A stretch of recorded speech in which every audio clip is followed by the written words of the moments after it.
আসসালামু আলাইকুম ওরহমতুল্লাহ। বইয়ের নাম আফগানিস্তানে আমি আল্লাহকে দেখেছি। মাওলানা উবায়দুর রহমান খান নাদভী। লেখক, সম্পাদক, দার্শনিক, আলেমে দ্বীন, ইতিহাস ও রাষ্ট্র ও সমাজতত্ত্ববিদ। পরিবেশনায় রাহনুমা প্রকাশনী। বিশিষ্ট শিক্ষা সংস্কারক, ইসলামী চিন্তবিদ, ভাষাবিদ ও সাহিত্যিক, রাবেতা আল আদাব আল ইসলামিয়ার বাংলাদেশের ব্যুরো চিফ, দারুল মাআরিফ আল ইসলামিয়ার প্রতিষ্ঠাতা পরিচালক আলহাজ হজরত মাওলানা মোহাম্মদ সুলতান জক নদভীর বাণী। আমার প্রাণপ্রিয় দ্বীনী ভাই মাওলানা উবায়দুর রহমান খান নদভীর তাজা লেখা আফগানিস্তানে আমি আল্লাহকে দেখেছি বইটির বিশেষ বিশেষ অংশ আমি খোদ লেখকের মুখে শোনার সৌভাগ্য লাভ করি। আফগান মুসলমান, আফগানের মাটি বা আফগান জিহাদকে প্রত্যক্ষভাবে না দেখে বই, পুস্তক, পত্রপত্রিকা ও প্রত্যক্ষদর্শীদের সাক্ষাৎকারের সাহায্য নিয়ে তিনি এ বইয়ে যা কিছু আলোচনা ও মন্তব্য করেছেন তা আমাদের মতো আফগান সফরকারী প্রত্যক্ষদর্শীর পক্ষেও সম্ভবপর বলে মনে হয় না। এতে আফগানিস্তানের ভৌগোলিক ও সামাজিক অবস্থা, আফগান জিহাদের পটভূমি, জিহাদের ক্রমধারা এবং মুজাহিদিনের দ্রুত অগ্রগামী ও বিজয়ী হওয়ার মূল রহস্যের উপর আলোকপাত করা হয়েছে।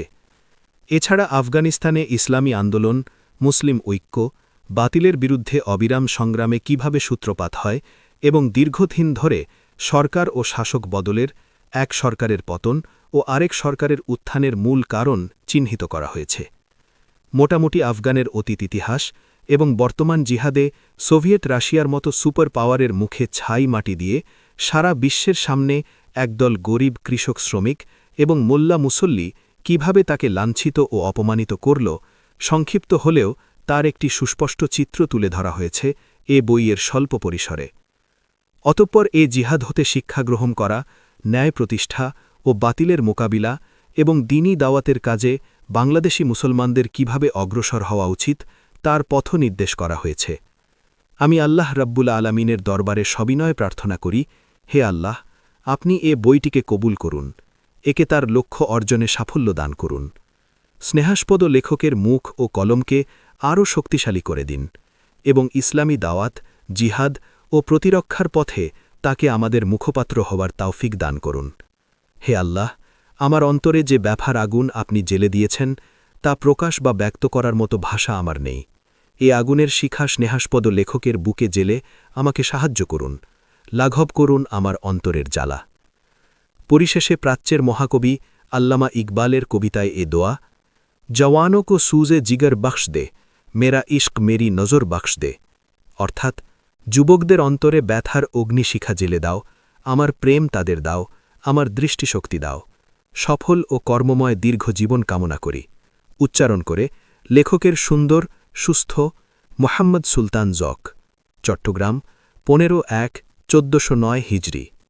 ভূমিকা 1988 আগস্টে আফগানিস্তানে আমি আল্লাহকে দেখেছি প্রথম বের হয়। একবার দুবার করে এর বেশ কয়েকটি মুদ্রণ সম্পন্ন ও নিঃশেষিত হয়ে যাওয়ায় পুনরায় এটি প্রকাশের চাহিদা দেখা দেয়। বইটি প্রথম প্রকাশের পরবর্তী 4 বছর আফগান জিহাদ, দুশমনের ষড়যন্ত্র, নাস্তিকতাবাদের কেন্দ্রের পতন, সমাজতন্ত্রের বিদায় ও সোভিয়েত ইউনিয়নের বহুধা বিভক্তির মতো ঐতিহাসিক গুরুত্বপূর্ণ ঘটনা প্রবাহ পৃথিবীর নাট্যশালায় এক এক করে মঞ্চায়িত হতে থাকে। সমকালীন বিশ্বের বাসিন্দারা প্রত্যক্ষ করে অনেক উত্থান, অসংখ্য পতন। মুসলিম জাতির শিক্ষা, সাহিত্য, সংস্কৃতি, দাওয়াত ও জিহাদের ঐতিহ্যবাহী কেন্দ্রভূমি, মধ্য এশিয়ার 6টি মুসলিম প্রজাতন্ত্রের স্বাধীনতা লাভ, আফগানিস্তানের বীর জনতার সুস্পষ্ট বিজয়, কাবুলের মুক্তি, এসবই ঘটে যায় অতি দ্রুততার সাথে। তাই আফগান জিহাদের সর্বশেষ অবস্থা সংযোজিত করে বইটিকে পূর্ণাঙ্গ রূপদানের জন্যে প্রকাশক ও পরিচিত মহল অতিরিক্ত চাপাচাপি শুরু করে দেন। প্রথম সংস্করণে বইটি পূর্ণ করার ইচ্ছা ব্যক্ত করেছিলাম বলে তাদের চাপ ও তাগাদা মুখ বুজে সইতে হয়। এক পর্যায়ে বইটি শেষ করে দিয়ে তবে নিস্তার পাই। নিজের মনের গভীরে গুমড়ে মরা অনুভূতি আর অন্তর নিংড়ানো অভিব্যক্তি, বিশ্বাস ও চেতনার কালিতে ঈমানদীপ্ত দিব্যদৃষ্টির রং মেখে লেখার চেষ্টা করেছি হৃৎকলমের টানে রচিত প্রাণ সঞ্চারক ও চেতনা উদ্দীপক এ বইটি। আশা করি এটি পূর্বের মতো ইসলামের সঠিক চিন্তাচেতনা ও ঈমানদীপ্ত উদ্দীপনা সৃষ্টির পথে সহায়ক হবে। আল্লাহ সবাইকে নেক প্রচেষ্টায় কামিয়াব করুন। সর্বোপরি তিনি আমাদের প্রতিটি উদ্যোগকে সাদরে কবুল করুন। পূর্ণাঙ্গ সংস্করণের ভূমিকা লেখার এ প্রাণবন্ত মুহূর্তে মহান আল্লাহ পাকের দরবারে গোনাহগার বান্দার এই প্রার্থনা। বিনীত উবায়দুর রহমান খান নাদভী, 5 ডিসেম্বর 1992। লেখকের আরজ। বিশ্বের বৃহত্তম পরাশক্তি রাশিয়ার সাথে আফগানিস্তানের ইসলামপ্রিয় জনতার অসম লড়াই সংঘটিত হল দীর্ঘ 14 বছর। একদিকে পৃথিবীর সেরা সৈন্যবাহিনী আর অত্যাধুনিক সব মারণাস্ত্র, অন্যদিকে সাদাসিধে একদল আল্লাহওয়ালা মানুষ আর তাদের লাঠি ঠেঙা, দা বল্লম, কাটা রাইফেল ও ভাঙা পিস্তল। আফগান জিহাদে 20 লক্ষ নিরপরাধ মুসলমান শহীদ হয়েছেন। হাজার হাজার মা বোন দিয়েছেন সম্ভ্রমের কুরবানি। 60 লক্ষ আফগান জনগণ নিজের ভিটে বাড়ি ছেড়ে আশ্রয় নিতে বাধ্য হয়েছেন প্রতিবেশী দেশ পাকিস্তান ও ইরানে। ঠিক তেমনি সোভিয়েত ইউনিয়নও হারিয়েছে অগণিত সৈন্য। হাতছাড়া হয়েছে অসংখ্য জঙ্গি বিমান, গানশেপ, ট্যাঙ্ক, কামান, সাজোয়া গাড়ি, মেশিন গান, রকেট লঞ্চার এবং গোলাবারুদ ইত্যাদি। দীর্ঘ প্রায় 10 বছরে 6,57,000 কোটি টাকারও বেশি মূল্যের সম্পদ হারিয়ে পরাজিত, লাঞ্ছিত ও বিশ্বধিকৃত সমাজতান্ত্রিক সোভিয়েতের কমিউনিস্ট নেতৃবৃন্দ অবশেষে সৈন্য উঠিয়ে নিতে বাধ্য হয়েছেন। এই ইসলামী জিহাদের অতীত, বর্তমান, মুজাহিদদের হাল হাকিকত ও ভবিষ্যৎ পরিকল্পনা, রুশ দখলদারদের পাশবিকতা, দেশি কমিউনিস্টদের গাদ্দারি, জিহাদ ও শাহাদাতের অলৌকিক ঘটনাবলী এবং আল্লাহ পাকের প্রকাশ্য সাহায্য ও বিজয়ের আলোচনা নিয়েই আমার এ বই। তাওফিকের জন্যে আল্লাহর অশেষ হামদ।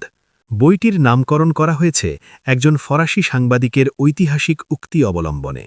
এই খ্রিস্টান সাংবাদিক তার পেশাগত দায়িত্ব পালনের সময় আফগান রণাঙ্গনে খোদাই মদদ ও নুসরত দেখে মুসলমান হয়ে যান। দেশে ফিরে গিয়ে বেতার, টেলিভিশন সহ অন্যান্য প্রচার মাধ্যমকে দেওয়া সাক্ষাৎকারে ওই ফ্রেঞ্চ জার্নালিস্ট তার ইসলাম গ্রহণের কারণ বর্ণনা করতে গিয়ে বলেছিলেন, আফগানিস্তানে আমি আল্লাহকে দেখেছি। আফগান জিহাদ বিষয়ক বইটির নামের জন্যে আমার কাছে এই আলোড়ন সৃষ্টিকারী উক্তিটি বেশি লাগসই মনে হয়েছে। তথ্য পরিসংখ্যান ও ঘটনাবলীর ক্ষেত্রে আমি সবচেয়ে বেশি নির্ভর করেছি আফগান মুজাহিদদের তত্ত্বাবধানে প্রকাশিত সর্বাধিক প্রামাণ্য বই ডাক্তার আবদুল্লাহ আজ্জামের আয়াতুর রহমানের উপর। আরব ও ইসলামী দুনিয়ার বিভিন্ন পত্রপত্রিকা, সাময়িকী এবং বাংলাদেশি পত্রপত্রিকার সাহায্য নিয়ে লিখিত বইয়ের চেয়ে এ বইয়ের মান উন্নত হয়েছে, কারণ এতে সন্নিবেশিত অনেক কথা কাহিনী আমি নিজেই আফগান, আরব মুজাহিদ এবং আফগান সফরকারীদের কাছে শুনেছি। সুতরাং একথা জোর দিয়ে বলতে পারি যে সন্দেহযুক্ত বা দুর্বল কোনো বর্ণনা আমি এ বইয়ে স্থান দেইনি। জালিকা ফাজলুল্লাহ। রেকর্ড পরিমাণ অল্প সময়ে লিখিত ও স্বল্প সময়ে মুদ্রিত এ বইখানা চেষ্টা সত্ত্বেও সম্পূর্ণ ত্রুটিমুক্ত ও পূর্ণাঙ্গ সুন্দর করা সম্ভব হয়নি। তদুপরি স্বল্প জ্ঞান ও সীমিত সাধ্য নিয়ে কোনো কাজে হাত দিলে এতে ত্রুটি বিচ্যুতি হওয়া খুবই স্বাভাবিক। সুধী পাঠকদের সুনজর ও সহযোগিতা পেলে আগামীতে একে আরও ত্রুটিমুক্ত ও নিখুঁত করার চেষ্টা করব ইনশাআল্লাহ। এলেম কালাম বলতে আমার তেমন কিছুই নেই, আর আমি কোনো লেখক সাহিত্যিকও নই, কিন্তু হৃদয় জুড়ে আছে একরাশ মানব প্রীতি ও আবেগ। অন্তরে প্রথিত আছে হিমালয় প্রমাণ একটা ঈমান। সেই ঈমান, আবেগ ও নিপীড়িত বনি আদমের প্রতি অগাধ ভালোবাসার দাবিতেই লিখেছি এ কটি পৃষ্ঠা। এতে যদি বিশ্ব মুসলিম, বিশেষ করে বাংলাদেশের কোটি কোটি তাওহিদি জনতার একজনের বুকেও ঈমান, আকিদা, ইজ্জত ও স্বাধীনতার জন্য লড়াই করার জাজবা, খোদার পথে সবকিছু কুরবানি দেওয়ার অদম্য উদ্দীপনা জন হয়, তবেই আমার শ্রম সার্থক। আল্লাহর সন্তুষ্টি আমার সাফল্য। এ বই যেন শেষ বিচারের কঠিন দিনে আমার ও আমার আব্বা আম্মার, আত্মীয় পরিজন এবং সকল শুভাকাঙ্ক্ষীর নাজাতের উসিলা হয়, এই আমার চরম পাওয়া। বিনীত উবায়দুর রহমান খান নাদভী, নূর মানফিল, কিশোরগঞ্জ। আফগানিস্তান, মাটি ও মানুষ। আফগানিস্তান হাজার বছর ধরে মুসলমানদের দেশ। স্বাধীন চেতা, দুঃসাহসী, বেপরোয়া এক জাতির প্রাণপ্রিয় মাতৃভূমি। হিন্দুকুশ পর্বতমালার প্রহরায়, পৃথিবীর ছাদ পামিরের ছায়ায় সারাটা জনম ধরে দুর্জয়, দুর্ভেদ্য আফগানিস্তান বুক টান করে দাঁড়িয়ে আছে। ইসলামের প্রীতিডোরে আবদ্ধ আফগানরা খুবই সরল সোজা প্রকৃতির আল্লাহওয়ালা মুসলমান। পাহাড়ের রুক্ষ বুকে, দুর্গম গিরি কন্দর আর গুহা উপত্যকায় ঘুরে বেড়ানো আফগানদের স্বাধিকার চেতনা ও উদারতা বিশ্বজুড়ে খ্যাত। ঢোলা সালোয়ার, বিশাল কামিজ কোর্তা আর মাথায় বাঁধা বড় পাগড়ি তাদের পরিচয়। কাঁধে ঝুলানো বন্দুক আর কোমরে বাঁধা খঞ্জর তাদের পৌরস, বীরত্ব আর জিহাদি ঐতিহ্যের গৌরবোজ্জ্বল নিদর্শন। একজন আফগানকে আপনি দুটো গালি দিন, তা সে হজম করে ফেলবে। আপনি তার গায়ে সাইকেল তুলে দিয়ে একেবারে রক্ত ছুটিয়ে দিন, একবার চোখ তুলে তাকিয়েই সে নিজের পথ ধরবে। কিন্তু আপনি তার ঈমান, তার আল্লাহ, রাসূল, কুরআন, তার দেশ, জাতি বা ইতিহাস ঐতিহ্যের ব্যাপারে মুখ খুললে আর রক্ষে নেই। সেই আফগানির কাঁধের বন্দুক হতে বেরিয়ে আসা বুলেট আপনার বুক ফোঁড় ও ফোঁড় করে দেবে। আপনার পেটে ঢুকে যাবে তার অতি আদরের খঞ্জর। স্বাধীন চেতা, দুঃসাহসী আফগানরা আত্মমর্যাদাবোধ, আতিথেয়তা ও হৃদয়ের ঔদার্যের জন্য মশহুর। একবার একজন গ্রাম্য অশিক্ষিত আফগানের তাঁবুতে একটি আহত হরিণ গিয়ে আশ্রয় নিল। হরিণটির পেছনে যে শিকারীটি এলেন তিনি তৎকালীন শাসক মাহমুদ গজনভী। সুলতান মাহমুদ যেই তাঁবুতে ঢুকে হরিণটি ধরতে চাইলেন, অমনি তাঁবুর মালিক বুদ্দু লোকটি এসে তার পথ আগলে দাঁড়াল, বলল, আপনি আমাদের বাদশাহ, আমার অনুরোধ, হরিণটি আপনি ধরবেন না, কারণ এটি এখন একজন হৃদয়বান মানুষের মেহমান হয়ে তাঁবুতে ঢুকেছে, সুতরাং একে সাহায্য করা আমার দায়িত্ব। জান দিয়ে হলেও আমি আমার এই অবলা অতিথিকে রক্ষা করবই। নিরক্ষর লোকটির সত্যনিষ্ঠা, সৎ সাহস ও নির্ভীক চিত্ততা মাহমুদ গজনভীকে মুগ্ধ করল। তিনি সেদিন খালি হাতেই ফিরে এলেন। ভারত বিজয়ী মাহমুদ গজনভী, দিল্লির কৃতি শাসক শের শাহ সুরি, ইসলামের সিপাহ সালার আহমদ শাহ আবদালি, ইসলামী পুনর্জাগরণের নাকিব আল্লামা জামাল উদ্দিন আফগানি এ দেশেরই সন্তান। এ দেশেরই সীমান্তবর্তী এলাকাগুলোতে জন্ম নিয়েছেন আবু হানিফা, বাইহাকি, বলখি, হরভি, ইবনে হিব্বান, তিরমিজি, নাসাই, বুখারি, ফখরে রাজি, আল বিরুনি, ফারাবি, ইবনে সিনা ও খোয়ারেজমির মতো হীরের টুকরো ছেলেরা, শতাব্দীর দেয়ালে সাঁটা যাদের কর্মগাথার রঙিন পোস্টার, ইতিহাসের শ্বেত শুভ্র ফলকে উৎকীর্ণ যাদের স্বর্ণালী হরফের নাম। পাহাড়ির বিস্তীর্ণ ঢালে সবুজ গম ক্ষেত, পার্বত্য ঝর্ণার দুই পাশে নয়নাভিরাম আঙুর আপেল ক্ষেতের দৃশ্য, গ্রামের মাথায় চায়ের দোকান আর কফিখানা, দূরের হাটে হাতিয়ার বিক্রেতার দোকান ইত্যাদি ছাড়া গাঁও গ্রামের মানুষ আর বেশি কিছু বোঝে না। ভোর বিহানে গায়ের মসজিদে ফজর পড়ে বহু পরিচিত কোরআনখানি নিয়ে বড়রা ঘরে ঘরে বসবে, আর ছোটরা কায়দা ছিপার হাতে মসজিদে। খাওয়ার সময় হলে গম বা যবের তৈরি বড় বড় রুটি আর দুম্বার গোস্তের বাটি সামনে নিয়ে এক দস্তরখানে গোল হয়ে বসে বিসমিল্লাহ। শেষে তাজা আঙুর, আপেল, আখরোট বা অন্য কোনো শুকনো ফল। মাঝে মাঝে বন্দুক হাতে পাহাড়ে ঘোরাঘুরি, কোনো দিন মৌলবী সাহেবের কাছে বসে স্বর্ণযুগের জিহাদি কিচ্ছা আর ইমানি কাহিনী শোনা।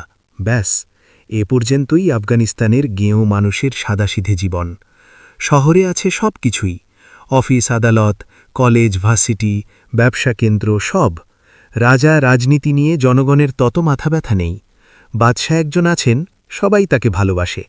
দেশের মানুষের ভালো মন্দ দেখার জন্যে শাসকেরা আছেন, প্রতিরক্ষার জন্যে আছে সশস্ত্র বাহিনী, শিক্ষা, সংস্কৃতি, সাহিত্য, শিল্পের জন্যে আছেন শিক্ষিত বুদ্ধিজীবী, শিল্পী, সাহিত্যিকেরা। সাধারণ মানুষ তাই নিজেদের দিন দুনিয়ার কাজেই ব্যস্ত। যারা বয়সে প্রবীণ তাদের মনে আছে যে কবে সেই ১৯৩৩ সালে তাদের বাদশাহ জাহির শাহ ক্ষমতায় বসেছিলেন। জাহির শাহর বয়স তখন ১৯ বছর। গোটা আফগান জাতি তার অভিষেকের দিনটি উদযাপন করেছিল বিপুল উৎসাহ ও উদ্দীপনায়। প্রথম আঘাত। কিছুদিন পর আফগানিস্তানের সরল সোজা মানুষ একদিন শুনতে পেল তাদের প্রিয় বাদশাহ নাকি এক পাগলের কাও করে বসেছেন। রাজধানী কাবুলের এক গণসমাবেশে জহির শাহ একটি বোরকাকে পদদলিত করে বলেছেন, চিরদিনের জন্য অন্ধকার যুগ শেষ হল। এটা ছিল পশ্চিমাদের পক্ষ হতে চালানকৃত সাংস্কৃতিক বিপ্লবের উদ্বোধন। ৫০-এর দশকে সংগঠিত এ বিপ্লব মূলত আফগান জনগণের নরম হৃদয়ের তুলতুলে মখমলে রক্ষিত ঈমান ও আকিদার গায়ে হেনেছিল চরম আঘাত। শুরু হল ষড়যন্ত্র। ১৯৭৩ সালে জাহির শাহ বিদেশ সফরে গেলে তারই চাচাতো ভাই মোহাম্মদ দাউদ গদিতে বসল। জেনারেল দাউদ ছিল কমিউনিজমে অনুরাগী। তার ঘরেই সমাজতন্ত্র আর কমিউনিজমের সবক নিয়েছে আফগানিস্তানের বড় বড় কমিউনিস্ট নেতারা তারাকি, হফিজুল্লাহ আমিন আর বাবরাক কারমালরা। মোহাম্মদ দাউদ প্রধানমন্ত্রিত্বের সাথে প্রতিরক্ষা ও পররাষ্ট্র মন্ত্রণালয় দুটো তার হাতেই রাখল। লাগাতার ১০ বছর এ মসনদ আঁকড়ে থেকে জেনারেল দাউদ আফগানিস্তানের ইসলামী চেতনার আগুনে ছাই চাপা দিয়ে কমিউনিজমের নতুন চারায় পানি চলার কাজটি খুবই দক্ষতার সাথে করতে থাকল। এ সময় বিভিন্ন প্রকল্প বাস্তবায়ন বা রাষ্ট্রীয় ঋণ বাবদ ৩ মিলিয়ন রুবল খরচ করল রাশিয়া। গোটা আফগানিস্তানের প্রশাসন, প্রতিরক্ষা, বিচার ও শিক্ষা সংস্কৃতির ক্ষেত্রে প্রচুর সোভিয়েট বিশেষজ্ঞ এবং উপদেষ্টা নিয়োগ করে দেশব্যাপী চালানো হল ইসলাম বিরোধী তৎপরতা। কাবুলের পুতুল সরকার মস্কোর সুতার টানে মুসলমানদের ইমানি চেতনা, ধর্মীয় অনুভূতি ও নৈতিক মূল্যবোধের গায়ে একের পর এক ছুরিকাঘাত করে যেতে থাকল। সরকার ও প্রগতিবাদী শিক্ষিত বুদ্ধিজীবী মহলের সাথে গোপন বন্ধুত্ব করে সোভিয়েত ইউনিয়ন আফগানিস্তানের মাটিতে কমিউনিজম প্রতিষ্ঠার রঙিন খোয়াব দেখতে লাগল। সাংস্কৃতিক আদান-প্রদানে বহু সংখ্যক শিল্পী, সাহিত্যিক, বুদ্ধিজীবী মস্কোর কৃপাদৃষ্টি লাভ করলেন। আফগান সশস্ত্র বাহিনীর সদস্যরা সোভিয়েত ভূখণ্ডে প্রশিক্ষণ নিতে গিয়ে সমাজতান্ত্রিক বিপ্লবের ফজিলত আত্মস্থ করে কমিউনিজমের তালিম নিয়ে দেশে ফিরে এল। সারা দেশে যখন সোভিয়েত সম্প্রসারণবাদী শক্তির আগ্রাসন পুরো মাত্রায় চলছে, তখনও আফগান জনসাধারণ নির্লিপ্ত, সমাজের নেতৃস্থানীয় আলেম উলেমা, ইমাম ও মুয়াল্লিম সাহেবানও নিজ নিজ কাজে ব্যস্ত। মাদ্রাসা, মসজিদ, মক্তব ও খানকাহগুলো স্বাভাবিক গতিতেই কাজ চালিয়ে যাচ্ছে। দেশের ভাগ্যাকাশ অন্ধকার করে নাস্তিকতা ও খোদাদ্রোহিতার যে কালো মেঘ ছেয়ে আসছে, তার খবর সাধারণ মানুষে তখনও পায়নি। ইসলামী আন্দোলনের সোনালী সকাল। সর্বপ্রথম ১৯৫৯ সালে কাবুল বিশ্ববিদ্যালয়ের শরিয়াত অনুষদের অধ্যাপক, মিশর হতে শিক্ষাপ্রাপ্ত ইসলামী আন্দোলনের নিবেদিত প্রাণ কর্মী মাওলানা গোলাম মোহাম্মদ নিয়াজি দেশের পরিস্থিতি নিয়ে চিন্তাভাবনা শুরু করেন এবং কমিউনিজমের ভয়াবহ পরিণতি সম্পর্কে যুব সমাজকে সচেতন করে তোলার পদক্ষেপ নেন। নতুন প্রজন্মকে ইসলামী বিপ্লবের শপথে উজ্জীবিত করে সমাজতন্ত্রী পাশবিকতার হামলা প্রতিহত করার পরিকল্পনা নিয়ে কাজ শুরু করেন তিনি। ১৯৬৮ সালে মাওলানা নিয়াজি শারিয়া ফ্যাকাল্টির ডিন নিযুক্ত হন। বিশ্ববিদ্যালয়ের কিছু সংখ্যক শিক্ষক এবং বুরহানুদ্দিন রাব্বানী, আব্দুর রাব্বির রাসুল সাইয়াফ সহ অন্যান্য জোশিলা ছাত্রকে নিয়ে অধ্যাপক মাওলানা নিয়াজি কমিউনিস্ট বিরোধী দাওয়াত চালিয়ে যান। পরবর্তী সময়ে রাব্বানী ও সাইয়াফ শরিয়াত অনুষদের অধ্যাপক নিযুক্ত হন। ইসলামী আন্দোলনের এ দাওয়াত দিনে দিনে অধ্যাপক এবং বিশেষ ছাত্রদের গণ্ডি পেরিয়ে সাধারণ ছাত্রদের কাছেও পরিচিত হয়ে ওঠে। ১৯৬৮ সালে দেশপ্রেমিক মুসলিম বিপ্লবী ছাত্রদের একটি সম্মেলন গাজিনী সরায়ে অনুষ্ঠিত হয়। এতে ১৪ জন ছাত্র মিলিত হন। তন্মধ্যে আব্দুর রহিম নিয়াজি, রাব্বানী, আতিশ, মণ্ডলবী হাবিবুর রহমানও ছিলেন। সম্মেলন পরিচালনা করেন সাইয়াফ ও রাব্বানী। ১৯৬৯ সালে কমিউনিজম বিরোধী ইসলামী আন্দোলনের কর্মীরা জাবানানি মুসলমান নামক একটি সংগঠন গড়ে তোলেন। এর নেতৃত্বে ছিলেন আব্দুর রহিম নিয়াজি। ইসলামের জন্য নিবেদিত প্রাণ ছাত্র গুলবদন হিকমাতিয়ার মিছিলে নেতৃত্ব দিতেন। মুসলমান ও কমিউনিস্টদের মধ্যে সংঘর্ষ হলে হিকমাতিয়ার সবার আগে থাকেন। ১৯৭২ সালে হিকমাতিয়ার ১.৫ বছরের জন্য কারাগারে নিক্ষিপ্ত হন। ছাত্রদের হাতে গড়া সংগঠনটি এবার জাবানানে মুসলমান নাম পরিবর্তন করে জামিয়াতে ইসলামী নাম ধারণ করে। এই সংগঠন এখন আর শুধু ছাত্রদের নয়, আফগানিস্তানের তাওহিদি জনতার প্রাণপ্রিয় সংগঠন। সংগঠনের নেতৃত্বে বুরহানুদ্দিন রাব্বানী ও সাইয়াফ, সেক্রেটারি ইঞ্জিনিয়ার হাবিবুর রহমান, সামরিক কর্মকর্তা কারাবন্দী মুজাহিদ ইঞ্জিনিয়ার হিকমাতিয়ার। অধ্যাপক মাওলানা গোলাম মোহাম্মদ নিয়াজি হলেন সংগঠনের নেপথ্য নায়ক। ১৯৭৩ সালে কাবুল বিশ্ববিদ্যালয়ের ছাত্র সংসদ নির্বাচনে ইসলামী ছাত্র সংগঠন ইত্তেহাদুল ইসলামী বিজয়ী হয়। কমিউনিস্ট ছাত্র সংগঠনের শোচনীয় পরাজয়ের প্রেক্ষিতে কাবুলস্থ সোভিয়েত রাজদূত মন্তব্য করেন, এ দেশের ভবিষ্যৎ ইখওয়ানুল মুসলিমিনের হাতে। উল্লেখ্য যে বিশ্বজুড়ে ইসলামের শত্রুরা সব রকমের ইসলামী আন্দোলনকেই চলতি শতকের বিখ্যাত সংগঠন মিশরের ইখওয়ানেরই শাখা মনে করে থাকে। ১৯৭৩-এ সোভিয়েত ইউনিয়নের হুকুমে দাউদ শাহ আফগানিস্তান হতে ইসলামী আন্দোলনকে চিরতরে উৎখাত করার প্রচেষ্টা চালায়। এর মাস ছয়েক পর হিকমতিয়ার কারামুক্ত হন। জেল থেকে বেরিয়ে এসেই তিনি সশস্ত্র বাহিনীর ইসলামপ্রিয় সদস্যদের সাথে যোগাযোগ শুরু করে তাদের প্রতি ইসলামী বিপ্লবের দাওয়াত পেশ করেন। আল্লাহর দিন কায়েমের লক্ষ্যে নিবেদিত প্রাণ বহু সৈন্য, বিশেষত বিমান বাহিনী এবং সেনাবাহিনীর ট্যাঙ্ক ডিভিশনের লোকেরা নাস্তিকতাবাদী পশুশক্তির মোকাবিলায় জান দিতে প্রস্তুত হন। ইসলামের আওয়াজ বুলন্দ করার পক্ষের শক্তি দাউদ সমর্থিত শক্তির চেয়ে বেশি মজবুত, একথা বুঝতে পেরে হিকমতিয়ার বেশ কটা সামরিক অভ্যুত্থান ঘটানোর চেষ্টা করেও কিছু সংখ্যক কমিউনিস্ট গাদ্দারের কারণে ব্যর্থ হয়ে পেশোয়ার পালিয়ে যেতে বাধ্য হন। অধ্যাপক রাব্বানিও তার সঙ্গে পাকিস্তানে আশ্রয় নেন। বাদশাহ দাউদের লোকেরা মৌলানা গোলাম মোহাম্মদ নিয়াজি ও মৌলানা আব্দুর রাব্বি রাসুল সাইয়াফকে বন্দী করে। ইসলামী আন্দোলনের 2 সৈনিক পাকিস্তানের পেশোয়ারে বসে সংগঠনকে শক্তিশালী করে একটি মজলিসে শুরা গঠন করেন। অধ্যাপক রাব্বানিকে সভাপতি করে এ প্রবাসী সংগঠন বাদশাহ দাউদ ও তার ছত্রছায়ায় পরিচালিত কমিউনিস্ট ষড়যন্ত্রের শিকড় উপরে আল্লাহর আফগানে আল্লাহওয়ালাদের শাসন কায়েমের কর্মসূচি নেয়। সমাজের সচেতন মুসলমান নেতা, অধ্যাপক, প্রকৌশলী এবং উলামারা যখন ঐক্যবদ্ধভাবে ইসলাম বিরোধী শাসন ব্যবস্থা উৎখাত করে আল্লাহর আইন কায়েমের সংগ্রামের তৈয়ারি করছেন, তখন সরকার এবং দেশ, ধর্ম ও জাতিবিরোধী রাজনীতিবিদ, বুদ্ধিজীবী ও কুচক্রী মহলের উৎপীড়নে দেশের মানুষ চরমভাবে উদ্বিগ্ন। ভয়ভীতি ও সন্ত্রাসের মাঝে তারা আল্লাহর দরবারে ফরিয়াদ করছে আজাদির জন্যে। ইমান আমানের সুরক্ষার জন্যে আফগানিস্তানের শহর, বন্দর, গাঁও গ্রামে চলছে দোয়া আর কান্নাকাটি। মসজিদে দোয়া হচ্ছে, মাদ্রাসাগুলোতে চলছে খতম। ক্ষেতের আইলে সেজদায় লুটিয়ে পড়া কিষান কাঁদছে। ঘরের কোণে হাত তুলে মুনাজাত করছেন মা, বোন ও মেয়েরা। আল্লাহ, তুমি কমিউনিস্ট হায়নাদের হাত হতে আমাদের আদরের দেশটাকে রক্ষা করো। আল্লাহ, আমাদের মসজিদ, মাদ্রাসা, কোরআন কিতাব, মান সম্মান সব কিছুর হেফাজত করো। ইসলাম কায়েমের জন্যে যারা সংগ্রাম করছে তাদের তুমি সাহায্য করো, সফল করো। জিহাদ করে বাঁচতে চাই। সরকারের কাঁধে সওয়ার কমিউনিস্টদের মোকাবিলা তথ্য প্রচারণা ও রাজনৈতিকভাবে করার পক্ষপাতী ছিলেন রাব্বানি। ছাত্রজীবন থেকেই তিনি নিয়মানুবর্তী মানুষ। প্রয়োজনে কিছু হত্যা সংঘটিত করে এবং সামরিক ঘাঁটিগুলো ধ্বংস করার ভেতর দিয়েই মোটামুটিভাবে আন্দোলনের গতি এগিয়ে নেওয়া ছিল তার ইচ্ছা। কিন্তু গুলবদন হিকমতিয়ারের মত ছিল সশস্ত্র সংগ্রাম। সংগঠনের জজবাওয়ালা সদস্যদের মতামত প্রত্যক্ষ জেহাদের পক্ষে, সুতরাং এটাই সিদ্ধান্ত। আফগানিস্তানের পানশিরে সর্বপ্রথম জিহাদি কাফেলা কদম রাখল। পানশির অবরোধ করার সময় সরকারি সৈন্যদের হাতে বহু সংখ্যক যুবক গ্রেফতার হওয়া ছাড়াও বেশ কজন শহীদ হলেন। তন্মধ্যে ড. মোহাম্মদ উমর, সাইফুদ্দিন এবং মৌলানা হাবিবুর প্রমুখ উল্লেখযোগ্য। পেশোয়ারে আয়োজিত সংগঠনের মজলিসে শুরার পরবর্তী বৈঠকে বুরহানুদ্দিন রাব্বানি এ সমস্ত মৃত্যু ও গ্রেফতারির জন্যে হিকমতিয়ারকে দায়ী করেন। রাব্বানি পুনরায় যুদ্ধবন্ধের প্রস্তাব করলে পরপর কয়েকটি সভায় উপস্থিত কর্মীরা যুদ্ধ পরিচালনার পক্ষেই রায় দেন। শেষ পর্যন্ত তারা অধ্যাপক রাব্বানিকে বাদ দিয়ে ইঞ্জিনিয়ার হিকমতিয়ারকে সংগঠনের সভাপতি নির্বাচিত করেন এবং সংগঠনের নাম পরিবর্তন করে আল হিজব উল ইসলামী রাখা হয়। এই সময় আফগানিস্তানের বিশিষ্ট আলেম ও ইসলামী চিন্তাবিদ হজরত মৌলানা জালালউদ্দিন হাক্কানি ও নসরুল্লাহ মনসুর উপস্থিত ছিলেন।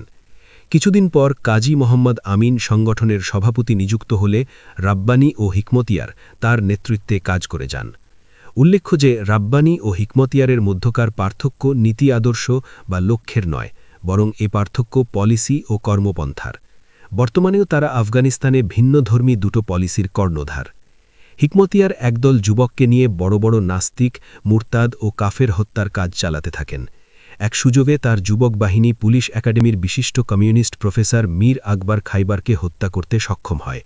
সে বিভিন্ন সময় আল্লাহ রাসূলের বিরুদ্ধে বিষোদ্গার করত বলে উলামায়ে কেরামের মতে মৃত্যুদণ্ডই ছিল তার সাজা।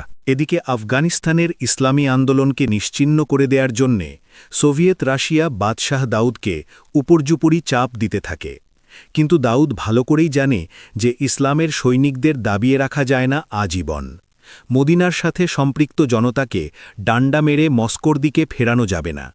সুতরাং দাউদ কমিউনিস্টদের হাত হতে রেহাই পাওয়ার চিন্তা করতে লাগল, কেননা মৌলবাদীরা তার প্রাপ্তি দারুণ চটে গিয়েছে। এদের রোষ থেকে বাঁচার কোনো উপায় নেই। জেনারেল দাউদের ১৯৭৩ হতে ২৭ এপ্রিল ৭৮-এর শাসনামলে ৪০০-এর মতো টগবগে মুসলিম নওজোয়ান প্রাণ দিল। ইঞ্জিনিয়ার মৌলানা হাবিবুর রহমান এদের অন্যতম। কিন্তু ৬০০ মানুষের রক্ত সোভিয়েত ইউনিয়নের রক্ততৃষ্ণা মিটাতে পারল না। আরও বেশি সংখ্যক মুসলিম তরুণের খুন তাদের চাই। সুতরাং আফগানিস্তানের দেশি কমিউনিস্ট পার্টির সহায়তায় সোভিয়েত ইউনিয়ন দাউদের বিরুদ্ধে অভ্যুত্থানের পরিকল্পনা করল। কারণ কমিউনিজমের ভিত মজবুত করতে যে পরিমাণ রক্ত ঢালতে হয় জেনারেল দাউদকে দিয়ে তা হচ্ছে না। ইতিমধ্যে কয়েকটি মুসলিম রাষ্ট্র দাউদের ওপর প্রভাব ফেলার চেষ্টা করতে শুরু করল। এদিকে দাউদ তার বিরুদ্ধে রচিত অভ্যুত্থানের নীল নকশার সন্ধান পেয়ে বেসামরিক কমিউনিস্টদের ব্যাপারে রহস্যজনকভাবে নীরব রইল। কেননা পার্টির ছেলেদের নাখোশ করলে তারাই তাদের নেতাকে ধোলাই দিয়ে গদি ছাড়া করে। আদর্শহীন রাজনীতির এটাই নিয়ম, আর এ ভুলের মাসুল হিসাবেই প্রাণ দিতে হল বাদশাহ দাউদকে। রক্তাক্ত সিংহাসন। এপ্রিল ৭৮-এ দাউদের উপদেষ্টা নূর মোহাম্মদ তারাকি দাউদকে তার গোটা পরিবার সহ হত্যা করে ক্ষমতায় এল এবং জনসাধারণের প্রদর্শনের উদ্দেশ্যে দাউদের রক্তাক্ত সিংহাসন জনসমক্ষে রেখে দিল। সোভিয়েত ইউনিয়ন ও তার পদলেহী দেশীয় কমিউনিস্টদের পছন্দসই ব্যক্তি তারাকি ক্ষমতালাভের প্রথম দিকেই ১৫,০০০ মুসলমানকে হত্যা করে। মুসলিম মহিলাদের সাথে সম্পৃক্ত বেশ কিছু শরীয়ত বিরোধী আইন সে পাশ করে। রেডিও টেলিভিশনে ইসলামী অনুষ্ঠান এবং বেশ প্রচার বন্ধ করে কিছু ধর্মীয় প্রতিষ্ঠানের সম্পত্তি বাজেয়াপ্ত করে। স্কুল, কলেজ ও বিশ্ববিদ্যালয়ের পাঠ্যক্রম হতে ইসলামী সাবজেক্টগুলো বাদ দিয়ে এর পরিবর্তে কমিউনিজম ও মার্ক্সবাদের বইপত্র পাঠ্য করে। এছাড়া তারাকি নির্বিশেষে সকল কৃষক, শ্রমিক ও পেশাজীবী মানুষের ওপর সমাজতান্ত্রিক সাংস্কৃতিক কর্মশালায় বাধ্যতামূলক করে দেয়। অগ্নিঝরা ফতোয়া। অতি অল্প সময়ের ভেতর রাষ্ট্রীয় কাঠামোতে এমন বৈপ্লবিক পরিবর্তনে সমস্ত আফগান জনতার ঘুম ভেঙে যায়। প্রতিটি অঞ্চলের আলেম সমাজ ঐক্যবদ্ধভাবে তারাকিকে কাফের আখ্যায়িত করে ফতোয়া প্রদান করেন। আফগান তাওহিদি জনতা তাদের একান্ত কাছের মানুষ উলামায়ে কেরামের ফতোয়া পেয়ে চরমভাবে আবেগ উদ্বেলিত হয়ে পড়ে। এতদিনের কেন্দ্রীয় ইসলামী আন্দোলন পোস্টার, লিফলেট, প্যাড, ডায়েরি, সভা, সেমিনার হতে সম্প্রসারিত হয়ে দেশের প্রত্যন্ত অঞ্চলের গণমানুষের হৃদয়ে আসন করে নেয়। ফতোয়া প্রচারের কদিন পরই জেহাদি প্রেরণায় উদ্বুদ্ধ হয়ে হাজার হাজার জনতা হিরাত শহরটি অবরোধ করে নিজেদের নিয়ন্ত্রণে নিয়ে নেয় এবং শহরের বুকে তাওহিদি পতাকা উত্তোলনের পর লক্ষাধিক জনতার উপস্থিতিতে এক বিশাল ইসলামী সম্মেলন অনুষ্ঠিত হয়। দেশ বরেণ্য উলামা ও মুসলিম বুদ্ধিজীবীরা সোভিয়েত সাংস্কৃতিক আগ্রাসন, দেশীয় কমিউনিস্টদের তৎপরতা ও সরকারের নিষ্ঠুরতার বিরুদ্ধে আফগান জনগণের সশস্ত্র জিহাদের প্রস্তুতি সম্পর্কে অগ্নিঝরা বক্তব্য রাখেন। হিরাত শহর নিয়ন্ত্রণের আনন্দ, সরকারের ইসলাম বিরোধী শাসন ব্যবস্থাকে অচল করে দেওয়ার সিদ্ধান্ত এবং ইসলামী জিহাদের জন্যে প্রস্তুতিতে অনুষ্ঠিত এ সম্মেলনে হামলা করার জন্যে তারাকি তার সৈন্য ও বিমানবাহিনী পাঠায়। রাশিয়ার কমিউনিস্ট খুনিদের ইচ্ছে পূরণে তারাকির জল্লাদ বাহিনীর রকেট ও বোমা হামলায় প্রায় ৩০,০০০ আফগানকে সেদিন শহীদ করে দেয়। হিরাত শহরের পৈশাচিক গণহত্যার আগুন সারা আফগানিস্তানে দাউদাউ করে জ্বলে ওঠে। আল হিজবুল ইসলামী কর্মীদের পাশে তখন লাখো জনতার সশস্ত্র জোয়ার। সেনাবাহিনীর বেশ কিছু মর্দে মুজাহিদ সরকারপক্ষ ত্যাগ করে গণবাহিনীতে যোগ দেন। তন্মধ্যে জাবিল, আসমার ও নহরাইন সেক্টরের সৈনিকেরা উল্লেখযোগ্য। বিদ্রোহের অবস্থা দেখে তারাকির মাথায় খুন চেপে যায়। সে পাগলা কুকুরের মতো হয়ে পড়ে। আফগানি মুমিন জনগণকে পাইকারিভাবে হত্যার জন্যে গ্রামের পর গ্রাম, বস্তির পর বস্তি জ্বালিয়ে দেয়। কারহালা নামক একটি গ্রামেই ১১১৬ জন সক্ষম যুবক তরুণকে জমা করে হত্যা করা হয়। কমিউনিস্ট সরকারের সাথে মুসলিম জনতার লড়াই চলছে। গণতাদে তাদের ঐতিহ্যবাহী পৌরুষ, সুখ্যাত বীরত্ব কাজে লাগানোর মহা সুযোগ পেয়ে যেন টকবক করছে। কিন্তু অসংগঠিত, নিয়ন্ত্রণাহীন, প্রশিক্ষণহীন একটি দল কি করে একটি নিয়মিত সশস্ত্র বাহিনীর মোকাবিলা করবে? এছাড়া দেশের শিক্ষিত, বৃদ্ধিজীবী, ছাত্র যুবকদের অনেকেই আবার স্বদেশ স্বজাতির বিরুদ্ধে চলছে। ইসলামী প্রকৃতি ও স্বভাবের আফগান জনগণ কমিউনিস্টদের হয়ে অস্ত্র ধরেছে। মুসলমান নামধারী সরকারি উচ্চ কর্মকর্তারা তখন খোদ কাফেরের পতাকাতলে সমবেত। সুতরাং তারাকির শাসনামলে দেশীয় কমিউনিস্টদের হাতেই ২ লক্ষ ইমানদার শাহাদাত বরণের সৌভাগ্য অর্জন করেন।